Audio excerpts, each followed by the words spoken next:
keyakinan kelas yang tadinya peraturan sekarang membuat keyakinan kelas. Apa itu keyakinan kelas? Sebuah keyakinan untuk mendisiplinkan diri dengan motivasi dari dalam diri, sehingga kita melakukan sesuatu untuk mendisiplinkan diri kita berdasarkan motivasi dalam diri sendiri, bukan karena peraturan, tapi kita tergerak untuk mendisiplinkan diri. Paham? Paham. Bapak akan minta pendapat kalian, satu orang satu stick note, nanti kalian bagikan. Tulis pendapat kalian, keyakinan apa yang kalian ingin ajukan. Nanti kita sepakati. Paham ya? Kalian tulis pendapatnya, apakah dilarang membuang sampah?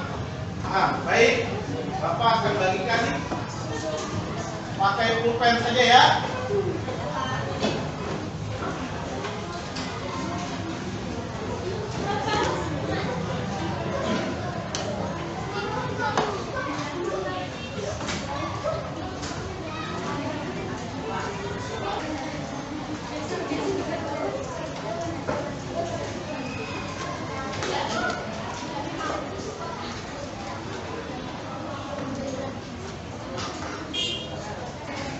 Sudah semua?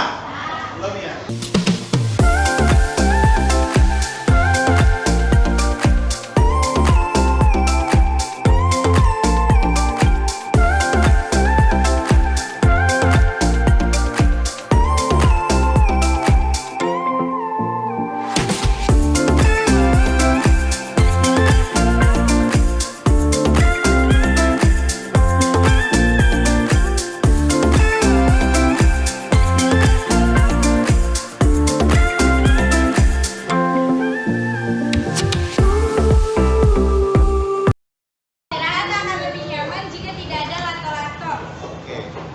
Terima kasih, tempel.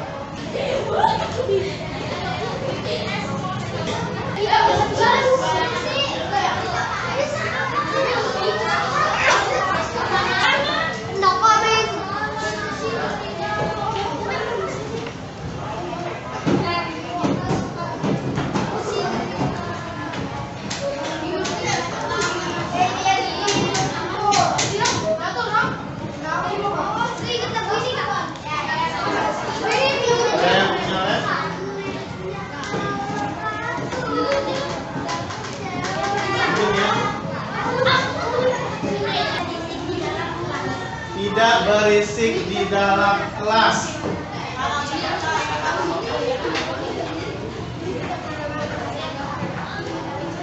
Tidak berisik di dalam. Ada yang sama? Ini keyakinan kelas kita yang kita sepakati, ya, yang dari kalian, sehingga kalian tergerak untuk melaksanakan kedisiplinan.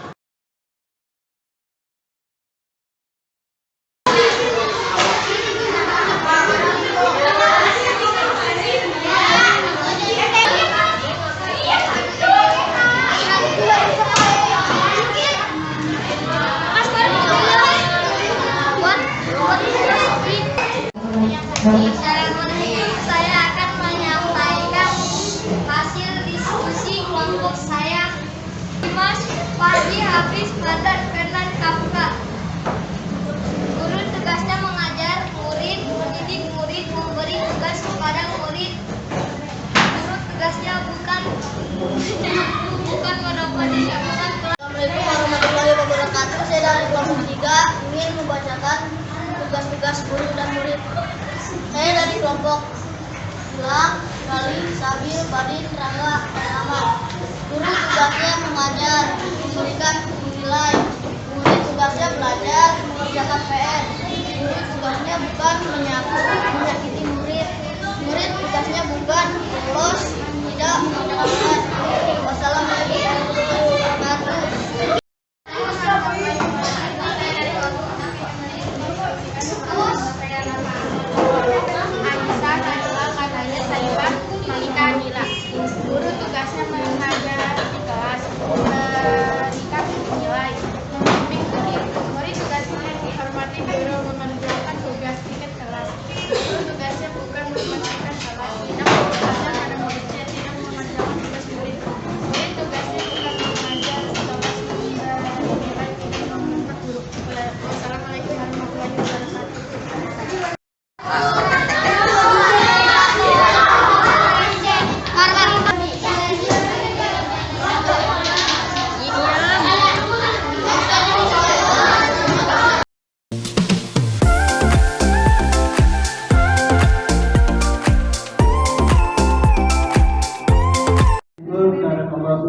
wa ta'ala atas berkat nikmat taufik dan hidayahnya kita bisa berkumpul pada kesempatan ini.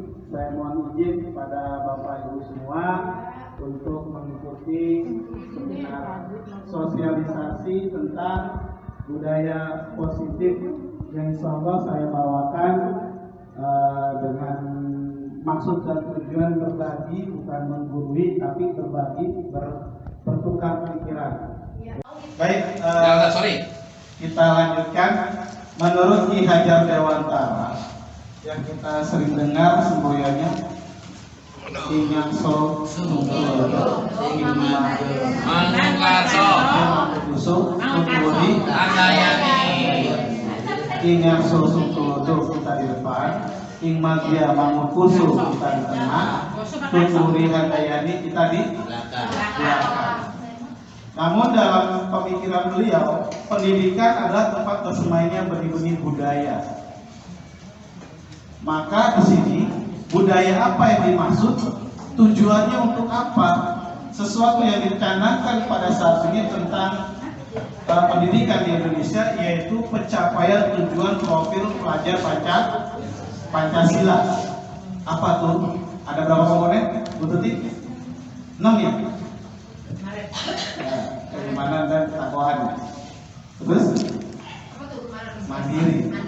Kenalan kritis. Berkebinekaan global, kemudian kreatif, dan satu lagi apa tuh? Nah, tidak, saya juga lupa.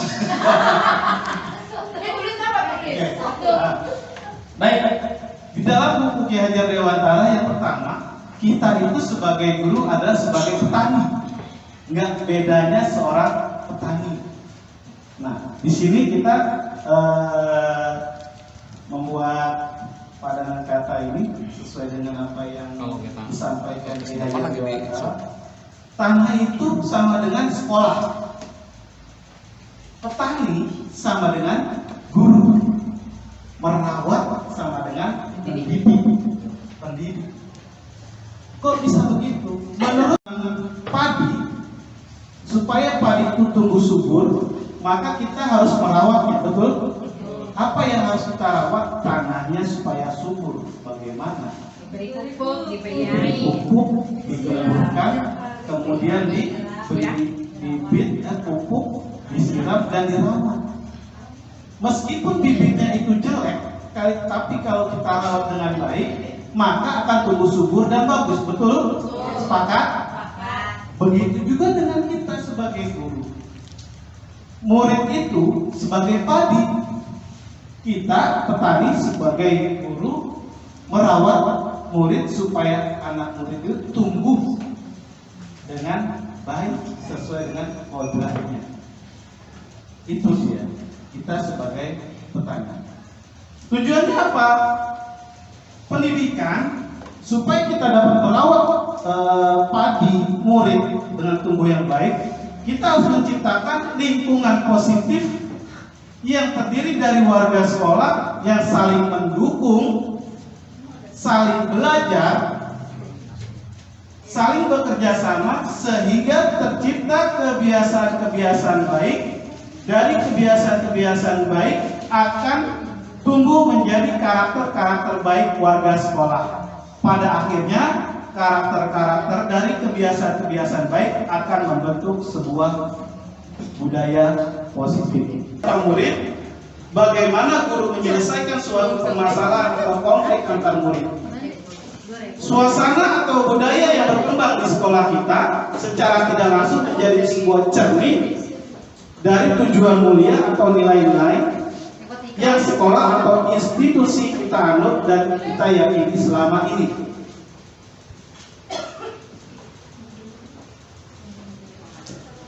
Kenapa yang harus kita yakini? Kita harus yakin bahwa suatu lingkungan yang aman, nyaman akan memberikan murid kesempatan dan kebebasan untuk berproses, proses belajar.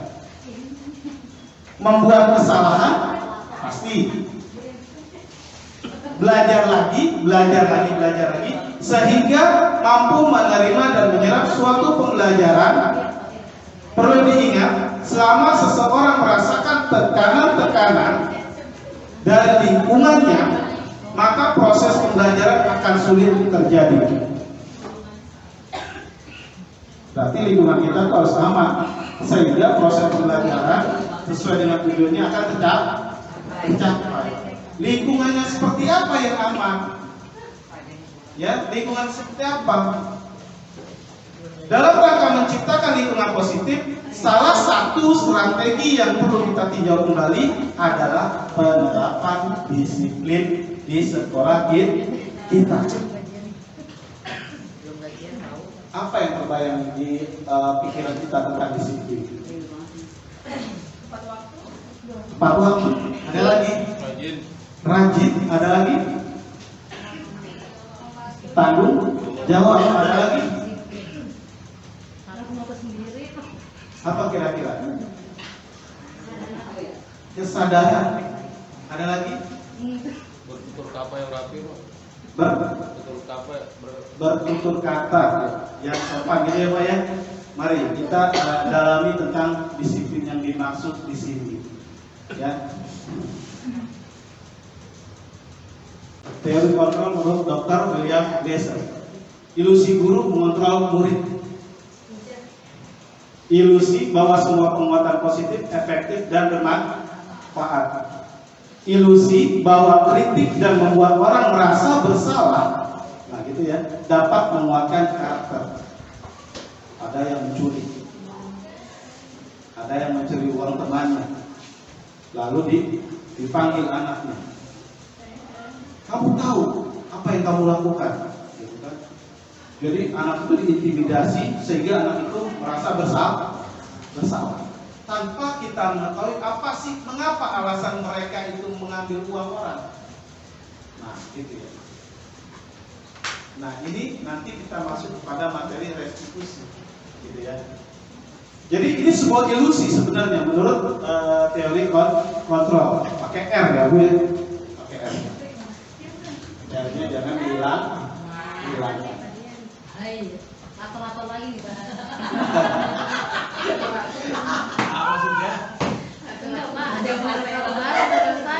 Lanjut, kita lihat makna disiplin di sini.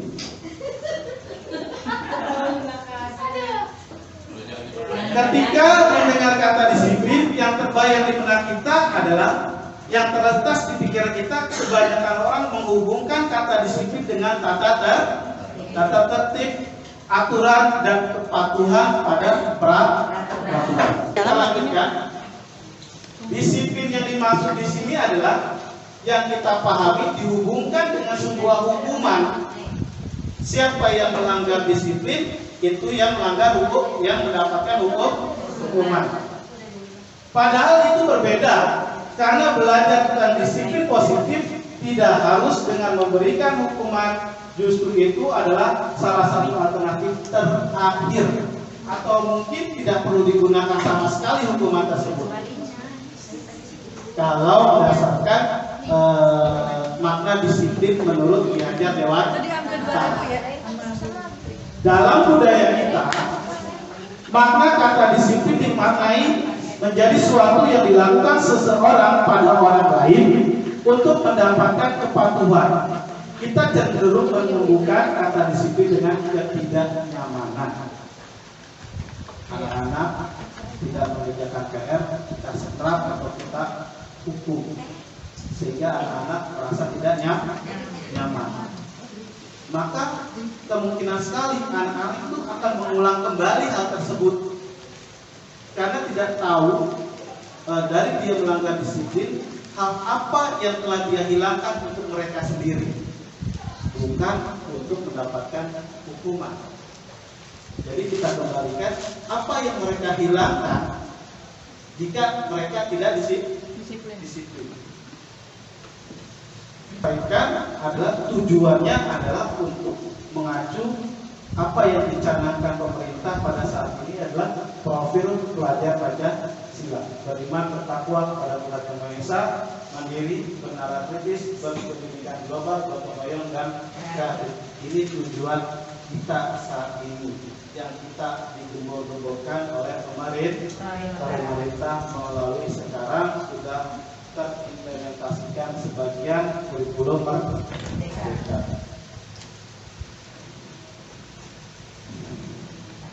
Refleksi diri. Berarti disiplin itu seharusnya muncul harus di dalam dari diri kita, bukan dari eksternal, dari diri internal.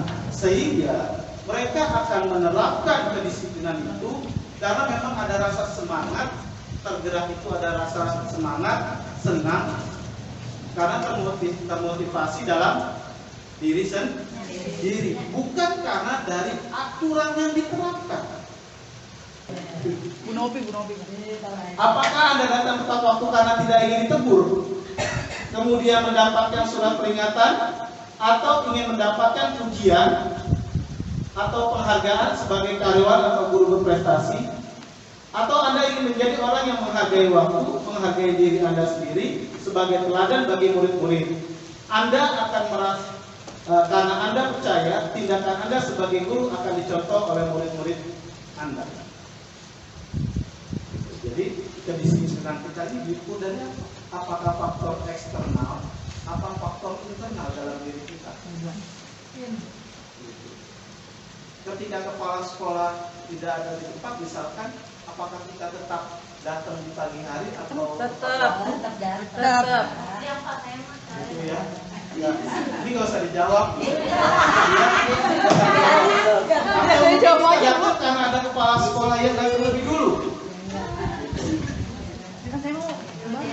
Atau murid datang ke sekolah pagi-pagi karena takut sama guru, takut disetrap.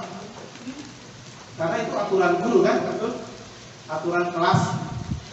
Atau murid buang sampah di tempatnya gara-gara takutnya diomelin sama guru.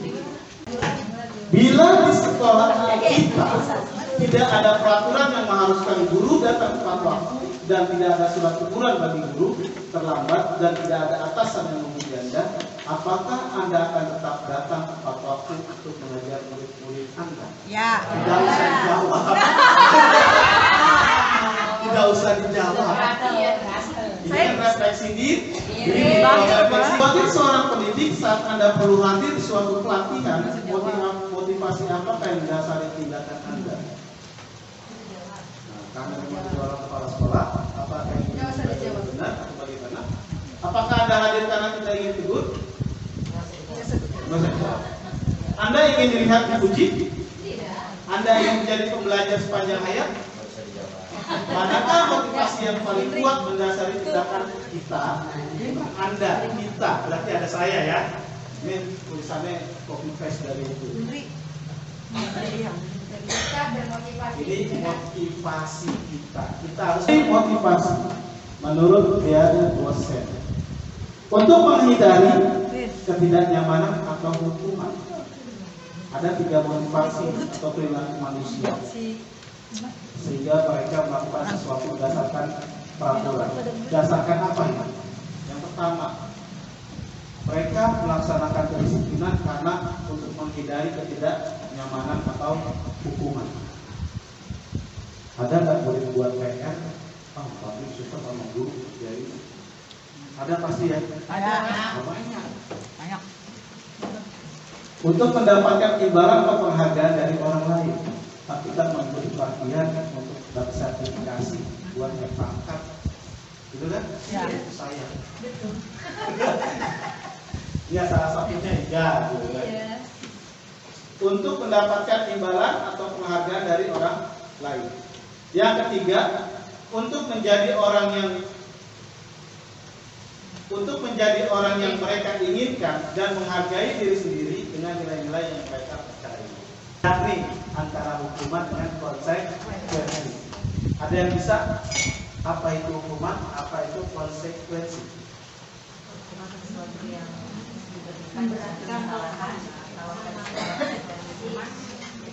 Akibat. Hukuman itu diberikan karena kesalahan. Kalau konsekuensi yang memang sudah ditentukan oleh misalkan oleh guru prosedur yang ditentukan oleh seorang guru seperti itu kurang lebihnya. Hukuman merupakan suatu pemberian yang diberikan oleh guru karena telah berbuat salah. Kalau konsekuensi karena memang sudah yang sesuatu yang sudah ditentukan oleh seorang guru. Kurang lebihnya itu kalau kurang yang lain. Baik, terima kasih rekan guru Ustazah. Ya, terima kasih. Sebenarnya hukuman dan konsekuensi kita sudah paham yang disampaikan guru kita Ustazah kita ya. Hukuman biasanya sesuatu yang tidak yang tidak terencana atau tiba-tiba. Jadi semaunya kita ya, semaunya pimpinan untuk memberikan sesuatu yang kita melanggar peraturan atau kedisiplinan. Konsekuensi sudah terancana, sudah disepakati di antara kita, dan disetujui oleh murid dan guru. Andai pun kita tadi kepala sekolah membuat sebuah peraturan dan disepakati oleh kita, itu namanya peraturan. Ketika kita melanggar itu konsekuensi. Apa sih restitusi? Proses menciptakan kondisi bagi murid untuk memperbaiki kesalahan mereka. Tadi, jangan membuat murid itu merasa bersalah lalu mendapatkan hukuman atau konsekuensi. Sehingga di sini memperbaiki kesalahan mereka sehingga mereka bisa kembali kepada kelompok mereka dengan karakter yang lebih kuat. Maksudnya apa? Dia lebih yakin ketika dia berbuat kesalahan, dia akan yang tadi saya katakan akan ada yang hilang dalam dirinya, akan menganggap mereka apa yang mereka yakini. Contoh, kalau seandainya saya tidak belajar, saya tidak bisa sukses, misalkan seperti itu. Itu ada yang hilang. Ketika kita memperbaiki mereka terhadap dari apa yang mereka lakukan melanggar peraturan, maka kita akan memberikan pemahaman kepada mereka supaya mereka tidak mengulangi lagi dan lebih kuat untuk menjaga kedisiplinan mereka itu agar tidak melanggar peraturan itu. Ini yang masuk dengan restitusi. Kita lanjutkan. Ciri-ciri restitusi. Restitusi bukan untuk menebus kesalahan. Restitusi memperbaiki hubungan. Bayangkan kalau kita menyalahkan murid, kira-kira murid dan kita jauh. Restitusi adalah tawaran bukan paksaan. Berarti biar anak memunculkan sendiri apa yang harus mereka lakukan. Restitusi menuntut anak untuk melihat ke dalam diri, bukan melihat orang lain. Mencari kebutuhan dasar dan mendasari tindakan. Restitusi diri adalah cara yang paling baik. Terus fokus pada karakter bukan tindakan. Menguatkan, fokus pada solusi bukan pada kesalahan. Mengembalikan murid berbuat salah pada kelompoknya. Jangan sampai anak murid melanggar peraturan, dia malu untuk bergabung lagi kepada teman-temannya. Jadi jangan membutuhkan murid. Mari kalian. Bagaimana untuk menciptakan disiplin dari dalam diri supaya anak-anak itu muncul karakter yang kuat ketika dia berbuat salah, lalu muncul karakter yang kuat supaya tidak mengulangi kesalahan itu. Kita ciptakan keyakinan ke kelas. Mengapa sih keyakinan kelas bukan peraturan kelas untuk menciptakan kedisiplinan? Ada yang tahu? Peraturan kelas tadi jika tidak melaksanakan kedisiplinan akan kena konsekuensi. Timbulnya apa? Tadi anak merasa bersalah, anak tidak mau balik pada kelompoknya, teman-temannya, atau anak tidak punya semangat jauh hubungan sama guru, sama teman, itu jadi down. Benar wajah, terima kasih. Ya. Keyakinan kelas yaitu nilai kebajikan universal yang disepakati secara tersirat atau tersurat dari lepas dari latar belakang suku, negara, bahasa maupun agama. Tadi saya praktek keyakinan kelas, bagaimana cara membuatnya. Keyakinan kelas memunculkan pendapat daripada anak-anak, apa yang mereka angkat supaya mendisiplinkan diri. Berarti bukan peraturan yang kita buat. Berarti ada apa? Ada kesepakatan dari kita dan anak-anak supaya anak-anak itu tahu mendisiplinkan diri itu tujuannya buat apa. Selama ini kita buat peraturan, terlambat 15 menit akan hukuman sekian, memakai seragam sepatu warna hitam, ya kan? Terus di dalam kelas tidak boleh berisik. Tapi terkadang mereka nggak tahu tujuannya buat apa itu. Kan mendisiplinkan diri kita itu harus ada tujuan mulia yang harus dicapai anak, gitu, ya.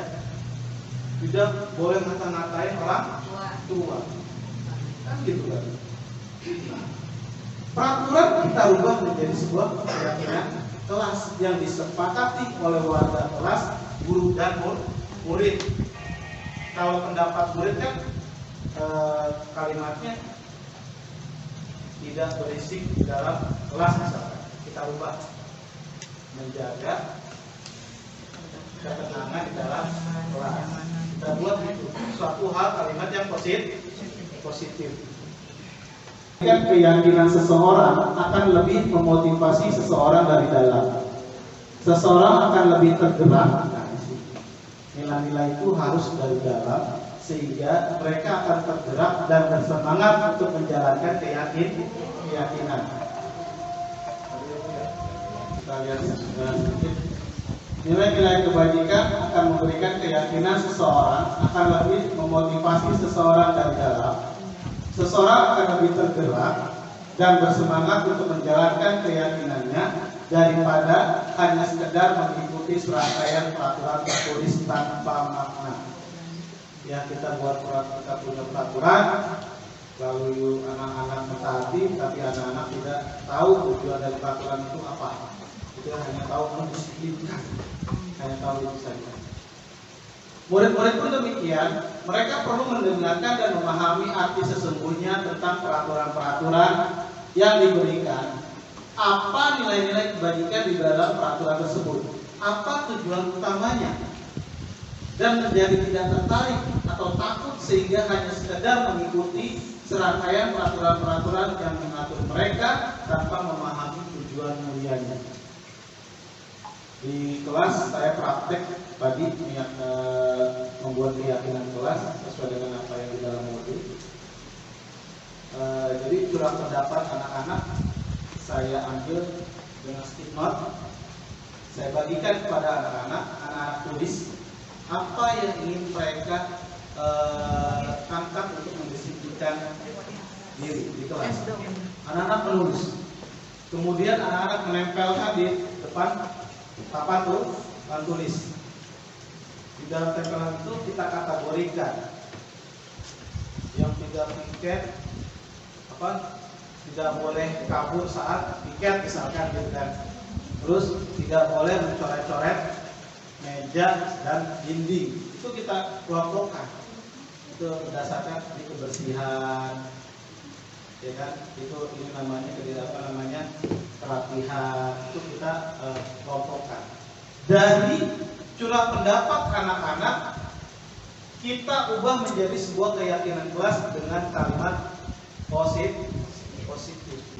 Yang kedua, saya juga menerapkan untuk keyakinan kelas, anak-anak juga harus tahu mana tanggung jawab dan serta hak anak-anak dan guru.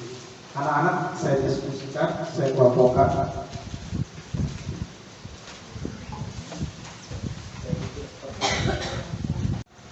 Anak-anak disuruh membuat 3-4 kotak Yang atas, guru itu tugasnya apa?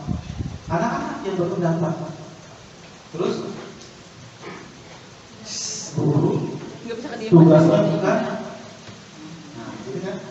Yang atas itu deh. Guru tugasnya mendidik dan mengajar, membimbing murid-muridnya. Ini salah satu contoh yang ada di DL. Guru tugasnya bukan piket, karena kita suka nyapu ya Bu ya. Iya kan? Ini supaya anak tahu tanggung jawabnya apa. Karena dia mengeluarkan pendapat dari dalam diri sendiri. Yang selanjutnya, guru tidak seharusnya merapikan barang-barang murid. Murid tugasnya belajar, piket kelas. Terus yang terakhir, murid tugasnya bukan main HP, males-malesan. Ini udah bahasa anak. Nah, ini pendalaman tentang keyakinan kelas. Ya, oke, buatnya aku kasih. Ini ada beberapa cara untuk menerapkan pendalaman tentang keyakinan kelas. Mari kita coba nanti untuk ke depan peraturan diganti dengan keyakinan kelas sesuai dengan kesepakatan antara guru dengan siswa. Angkat pendapat dari anak-anak dan kita sepakati bareng-bareng. Yang paling repot kelas 1, 2, 3 ya. Ke kelas 4 sampai ke atas mungkin bisa. Oke, menunggu keyakinan kelas kita lewati. Lanjut kita masuk dalam kebutuhan dasar manusia. Simak video yang satu ini. Ya lupa pakai senyum. Yang berupa senyum yang manusia.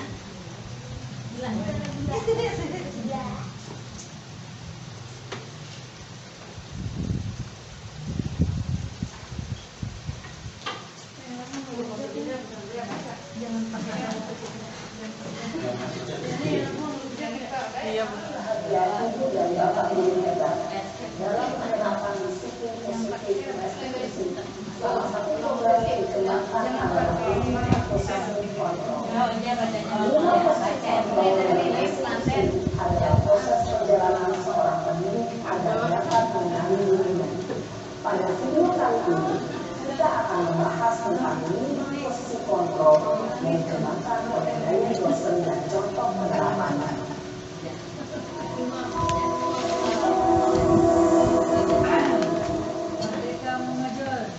Lima posisi kontrol itu adalah 1.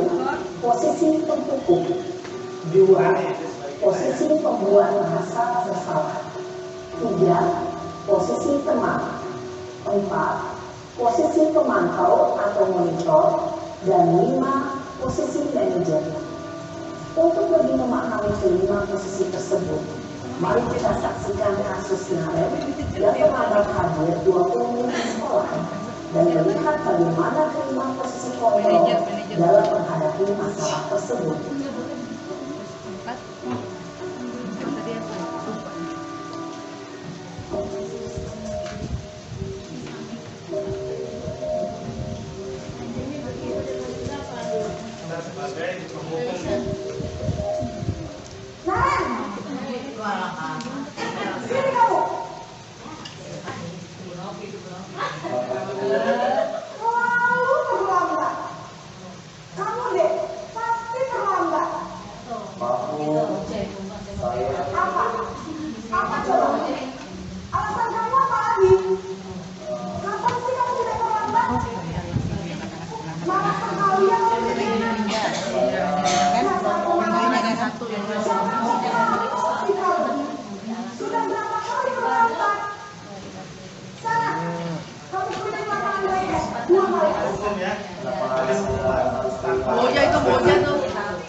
Ayomi itu 18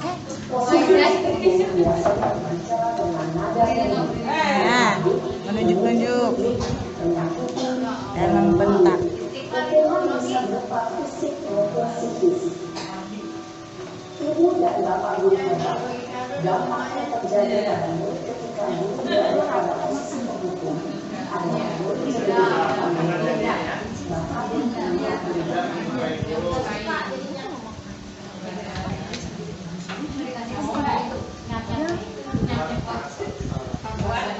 merasa bersalah. Pembuat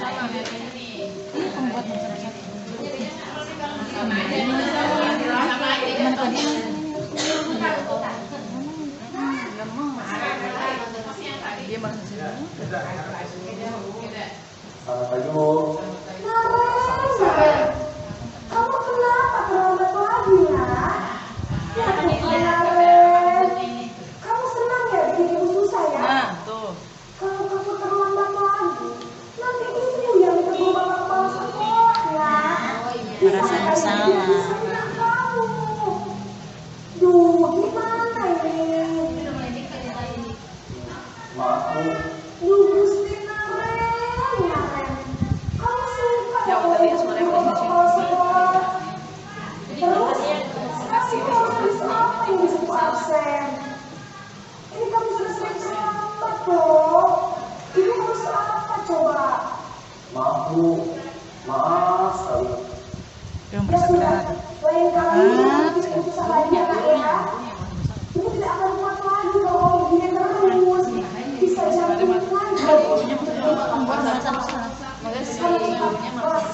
Maaf, selain Kak Emma, ada ibu saya. Baik, jadi yang mengingatkan Naren adalah beli. Dengan akan berusaha sama Naren. Setelah pulang sekolah, akan segera saya lakukan. Baik, jadi Naren akan setel alarm untuk bangun besok pagi dan akan diingatkan oleh kakak dan ibu dan Naren ya. Ada lagi yang mungkin perlu dilakukan Naren agar tidak terlambat bangun lagi. Tidak ada, Bu. Baik, Naren, terima kasih untuk kerjasama kamu. Sekarang kamu kembali ke kelas belajar. Baik, Bu. Terima kasih. Posisi manajer adalah posisi kontrol yang disarankan untuk membimbing murid memiliki sikap disiplin yang positif, yaitu murid yang mandiri, bertanggung jawab, dan dapat memecahkan masalah. Tujuan dari posisi ini adalah agar murid dapat berefleksi atas tindakannya, guru akan terus memberikan pertanyaan-pertanyaan sehingga membuat murid dapat belajar dari kesalahannya dan mencari sebuah solusi untuk penyelesaian. nggak dibayar pada stok semua sama gue. Berarti kita harus jadi manajer ya, Ibu. Iya, berarti tujuan dari disiplin positif untuk mengarah ke sana, kita sebagai guru harus menjadi manajer. Tapi memang terkadang bisa aja menjadi penghukum atau kondisinya memang berbeda. Tapi itu yang terakhir saja bisa tidak dilakukan, gitu ya. Tapi disarankan Tergantung. dijadikan manajer. Ya. Ini berdoa dasar kan? Jadi itu ya harusnya berdoa dasar. Kita lewat saja. Dunia berkualitas. Apa sih maksud dunia berkualitas? Tempat khusus dalam pikiran kita. Tempat Anda menyimpan gambaran-gambaran representasi dari semua yang Anda inginkan, berisi orang-orang atau hal-hal apa saja yang terbaik dalam hidup Anda, dan membuat Anda merasa bahagia dan terpenuhi kebutuhan dasar Anda. Anak-anak kita tanamkan dengan kualitasnya. Jangan menjadikan anak itu merasa gagal. Kalau bisa kita sebagai dunia berkualitas bagi anak, tertanam dalam hati anak bahwa kita itu adalah guru yang apa namanya, yang disenangi lah gitu, disenangi oleh murid. Murid juga mempunyai gambaran dunia berkualitas mereka bila guru dapat membangun interaksi yang memberdayakan dan memerdekakan murid. Murid tetapi antara pimpinan dengan guru dan pegawai yang lain. Itu posisi manajer itu memang harus diterapkan untuk warga sekolah. Tapi kenapa selalu berfokus sama guru? Salah ke sih ke sekolah tidak gitu ya. Ya. Selalu terintimidasi seolah-olah guru itu ada baiknya dan nggak ada positifnya. Itu harusnya juga disampaikan juga ke Kepala sekolah ya. Dalam pendidikan sekolah penggerak seharusnya kepala sekolah dapat materi ini ya. Karena guru penggerak berarti ya mungkin baru saya soalnya aja. ada beberapa kali gitu ya. Ketika saya nih dapat prestasi siswa MLMM ke Bandung itu kan sebuah prestasi buat sekolah. Harusnya bisa bangga, terus bisa jadi contoh buat yang lain. Tapi ketika saya melakukan itu, nggak usah ikut karena biaya mahal. Itu jadi menurunkan saya semangat. Ya, Jadi memang, semangat lagi berkurang. Makanya diperlukan posisi manajer itu supaya kita itu tidak merasa gagal gitu ya, Ya. tidak merasa gagal. Bagaimana? Ya ini pemimpin ini harus tahu, jangan sampai kita selalu disudutkan atau dipojokkan. Kita bahasanya pemimpin luas ya, bukan hanya kepala sekolah. Mungkin kita di rumah ada suami, itu ada istri, anak-anak, gitu ya. Ya betul. Baik, konteks dalam hal ini saya setuju sekali bahwa posisi manajer ini harus dimiliki oleh kita semua, baik dari pimpinan sampai dengan orang tua murid, gitu ya. Saya setuju sekali. Mungkin hanya materi ini yang perlu kita sampaikan itu bagaimana caranya, strateginya. Baik, kita lanjutkan. Dari 5 posisi kontrol ini, kita sebagai manajer. Di dalam manajer kita juga harus mempunyai 3 tahapan. Apa itu segitiga restitusi? Menerapkan posisi kontrol manajer, kita harus menerapkan segitiga restitusi. Yang pertama adalah menstabilkan identitas. Yang kedua, validasi tindakan yang salah. Yang ketiga, menanyakan keyakinan. Kalau kita berdasarkan belajar tadi video, ini ada 3 tahapan ini sudah termasuk. Ya, menstabilkan identitas. Apa maksudnya? Kita sebagai manajer tidak menyalahkan individu itu, murid.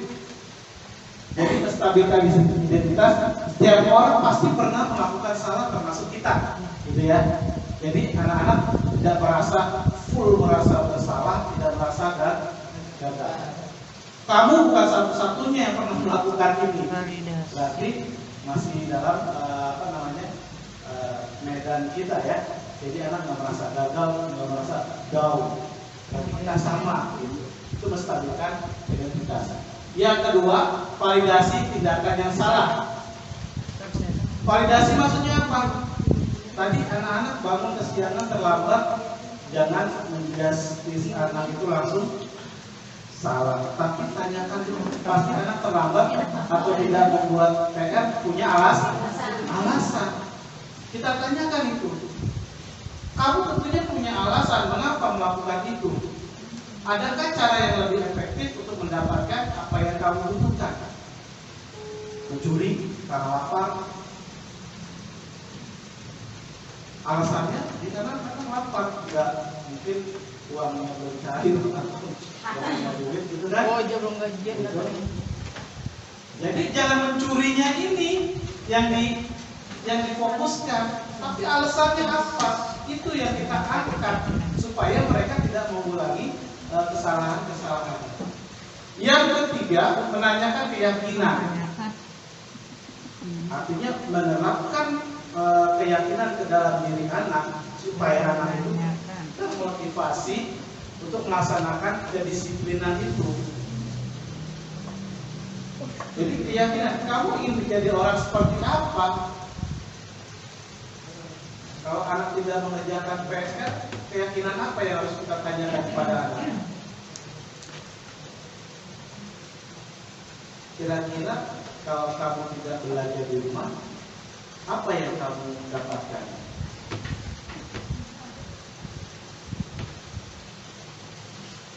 saya jadi tidak tahu Pak. Gitu, Pak, nilai saya jelek Pak. Munculkan dalam diri anak. Sehingga itulah keyakinan anak, sehingga keyakinan anak-anak itu tidak akan mengulanginya.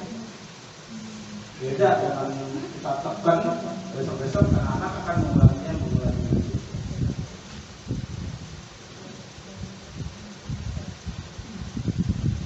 Stabilkan identitas, bagian bertujuan mengubah identitas anak dari orang yang gagal karena melakukan kesalahan menjadi orang yang sukses. Validasi tindakan. Semua tindakan manusia, baik atau buruk, pasti memiliki maksud dan tujuan. Tanyakan alasannya kenapa. Tiga, menanyakan keyakinan. Teori kontrol menyatakan bahwa kita pada dasarnya termotivasi secara internal. Jadi keyakinan ini memunculkan motivasi internal di dalam diri kita, dalam diri anak. Sehingga anak akan melakukan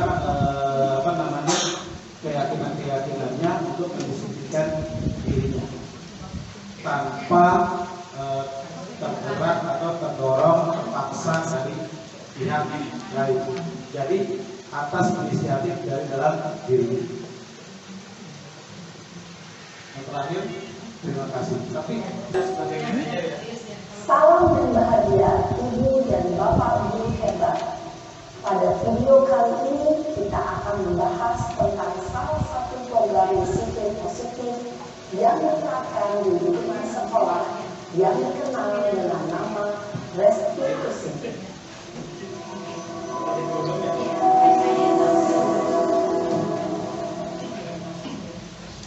Restitusi dikembangkan oleh pakar pendidikan dari dosen. Berlandaskan pada ini, ibu dan bapak guru berikut ini akan tunjukkan bagaimana seorang guru berada dalam posisi manajer menggunakan penerapan segitiga restitusi.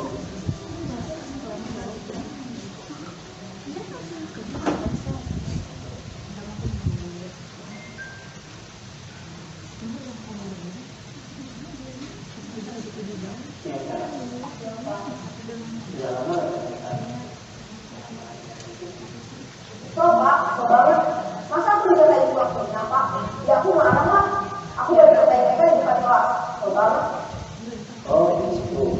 Ya pasti kamu marah dan kesal. Bapak juga akan marah apabila ada yang menyebut Bapak seperti itu. Kemudian pada saat itu kamu mau melakukan apa? Ya saya langsung ngatain mereka lah, Pak. Coba banget. Saya benar-benar dia depan teman-teman lain. Oh begitu. Pasti kamu melakukan seperti itu karena suatu alasan tertentu, bukan? Iyalah, saya diam saja, Pak. Ya saya bela diri lah. Masa saya dikasih kelasnya? Ya wajar lah. Mempertahankan harga diri itu sesuatu yang penting buat kamu. Dengan itu kamu tidak bertiga lagi. Hanya menyentak-sentak.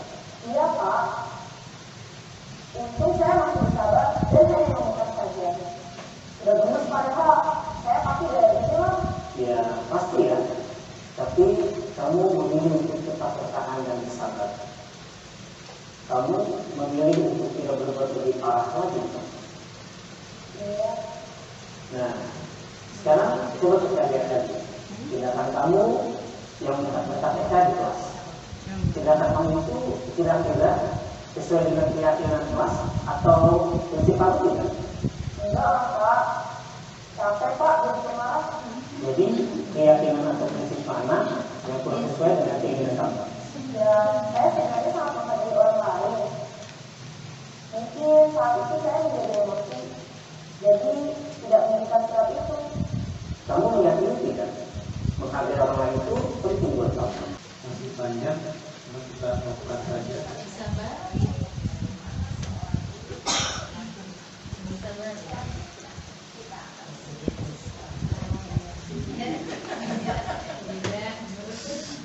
Nah, itu tadi posisinya sebagai manajer ya. Berarti harus ada 3 tahapan: menstabilkan identitas, validasi tindakan, sama menanyakan keyakinan. Ya, dalam beberapa materi yang ada, tujuannya adalah untuk supaya lingkungan kita menjadi positif sehingga timbulnya budaya positif di dalam sekolah kita. Jadi budaya positif ini harus diterapkan oleh seluruh warga sekolah, pimpinan sampai dengan staf, itu ya, semua komponen atau warga sekolah. Baik, itu saja yang bisa saya sampaikan. Lebih kurangnya saya mohon maaf dan saya ucapkan terima kasih. Saya hanya bisa mendoakan kepada Bapak Ibu semua agar diberi kesehatan, kesehatan, panjang umur, dan berkah. Mudah-mudahan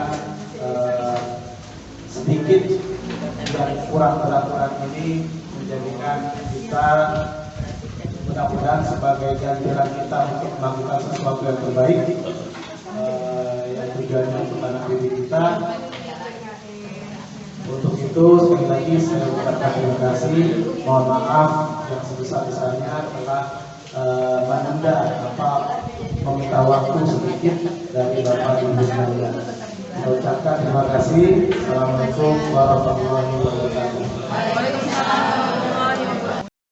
Assalamualaikum warahmatullahi wabarakatuh. Saya nama Sri Hastuti, mengajar di kelas 5D. Hari ini saya mengikuti tentang budaya positif yang ada di lingkungan sekolah, dan saya sangat termotivasi sekali untuk tentang budaya positif ini, karena menurut saya budaya positif ini sangat baik dan harus dikembangkan di sekolah, karena budaya sekolah ini bisa menciptakan lingkungan yang aman, nyaman, kondusif, dan bisa menerapkan nilai-nilai Pancasila yang sudah ditetapkan oleh Undang-Undang Dasar tahun 1945. Nah, secara global atau secara khusus yang ada di sekolah ini, di SDN Bojongloyo 3, saya ingin sekali bisa menciptakan hal tersebut, kemungkinan juga buat teman-teman semua yang ada di Bojongloyo 3, agar budaya disiplin positif ini bisa kita kembangkan dengan baik.